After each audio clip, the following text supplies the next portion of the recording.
होता है, हर जगह प्रॉब्लम होती है। हम वर्क प्लेस की बात करें तो बहुत सारे लोगों को दिक्कत होती है हर दिन। और क्या होता है ना, लोग यहाँ फिर गीता को लेके आ जाते हैं कि नहीं, गीता में तो अत्याचार मत सहो, ये वो ऐसी बातें लोग करते हैं। कोई आपको बोल रहा है तो उसको वैसे ही जवाब दो, इस तरीके की लोग बात करते हैं। लेकिन जो अभी आपने कहा कि पोलाइट होकर उस सिचुएशन को हैंडल करना, इतना पोलाइट बनने के लिए किस तरीके से क्या प्रैक्टिस करनी चाहिए कि हम इतने शांत हो जाए, क्योंकि वो एक दिन वाली चीज तो होगी नहीं। तो क्या करें कि हम थोड़े से अपने नेचर को शांत रख पाए, या वर्क प्लेस पर हम बहुत ही पोलाइटली अपनी चीजों को रख पाए। जी, देखिए जब हमें बैलेंस करना है ना, जैसे हमारे वर्क प्लेस की भी हम बात कर रहे हैं, हमारे सारे दिन को, हमारे एक्शंस को, क्योंकि जैसे आपने कहा कि बहुत स्ट्रेस भी होता है, वर्क टारगेट्स भी सबके ज़्यादा होते हैं, बहुत सारी चीज़ें एक साथ हम कर रहे होते हैं जब हम वर्क प्लेस पर होते हैं।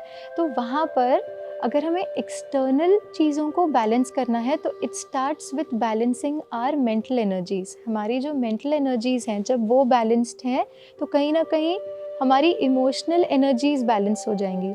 मेंटल एनर्जी मीनिंग थॉट जो हम क्रिएट कर रहे हैं, अगर वो बैलेंस्ड हैं तो कहीं ना कहीं जो थॉट है वही हम फीलिंग और इमोशंस क्रिएट करें, तो हमारी इमोशनल एनर्जी भी बैलेंस हो गई। मेंटल एनर्जी बैलेंस हुई, इमोशनल एनर्जी बैलेंस हुई, फिर वो कहीं ना कहीं हमारे एक्शन में जो आएगा वो भी उसी से अलाइंड होगा। Mental energy balanced, emotional energy balanced, और वो एक्शन में आ रहा है। तो सबसे पहला काम तो हमें यहीं पर करना है, जो है हमारे अपने थॉट प्रोसेसेस जो हैं। जैसे फॉर एग्जाम्पल एक थॉट प्रोसेस है कि I am hurt because they said this, मतलब उन्होंने ऐसा कहा तो मुझे बुरा लगा। अब ये बहुत कॉमन सेंटेंस है, हम कहते हैं उन्होंने, चाहे उनका एक्शन कुछ भी रहा हो, जो भी उनका एक्शन सही गलत, वो हम थोड़ा सा इस कॉन्वर्सेशन के लिए थोड़ा सा साइड पे रखते हैं, बिकॉज हमारे लिए अभी प्रायोरिटी है कि हमारी जीवन जो है वो सहज हो, हमारी जीवन जो है वो बैलेंस्ड हो। सो फॉर दिस कॉन्वर्सेशन अगले कुछ पलों के लिए हम एक दृष्टिकोण जो है अपनी तरफ लेकर आते हैं ना, हमारा विजन जो है अपनी तरफ लेकर आते हैं। अब एक सेंटेंस जो हम बहुत कॉमनली यूज़ करते हैं, उन्होंने ऐसा कहा इसीलिए मुझे गुस्सा आया, उसी को एक छोटा सा शिफ्ट, जो हम मेंटल एनर्जीज को बैलेंस करने की बात कर रहे हैं, उसमें एक छोटा सा शिफ्ट, उन्होंने जो किया वो उनका एक्शन, वो एंगर जो है वो मेरा अपना रिस्पॉन्स है। और ये जो एंगर है, अब देखिए किसी के मन में कोई जाके एंगर क्रिएट तो कर नहीं सकता।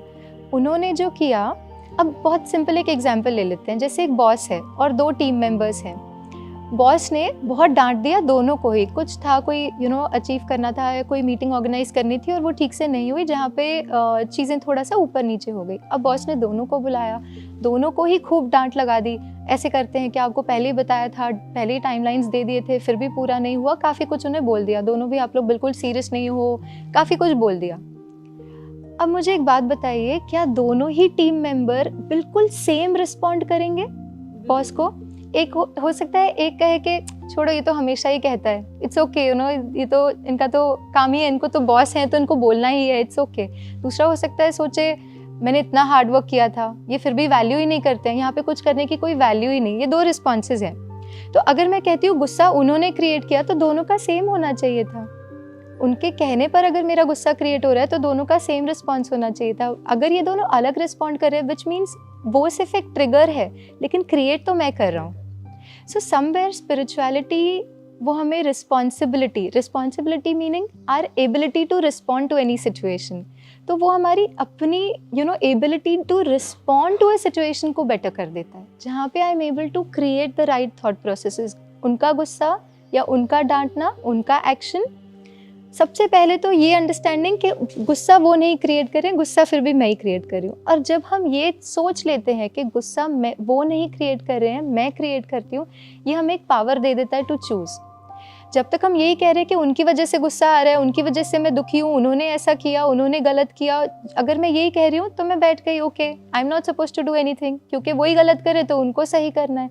लेकिन जैसे ही हमने ये सोचा कि I am doing something, I am creating anger, I am creating that sadness, तो फिर मेरे पास चॉइस आ जाती है कि हाँ, अगर मैं क्रिएट कर रही हूँ, तो अगर मैं गुस्सा क्रिएट कर रही हूँ तो मैं पीस भी क्रिएट कर सकती हूँ। सो मैं अपने आप को बस एक चॉइस दे देती हूँ दैट ओके, दोनों ही अवेलेबल हैं, अब दोनों फूड में से क्या मुझे खाना है, मेंटल इमोशनल फूड जो हम खाना चाहते हैं वो क्या खाना है, वो हम चूज़ कर सकते हैं। लेकिन उसके लिए ये अवेयरनेस होना ज़रूरी है कि दोनों ही चॉइसेस हमारे पास हैं।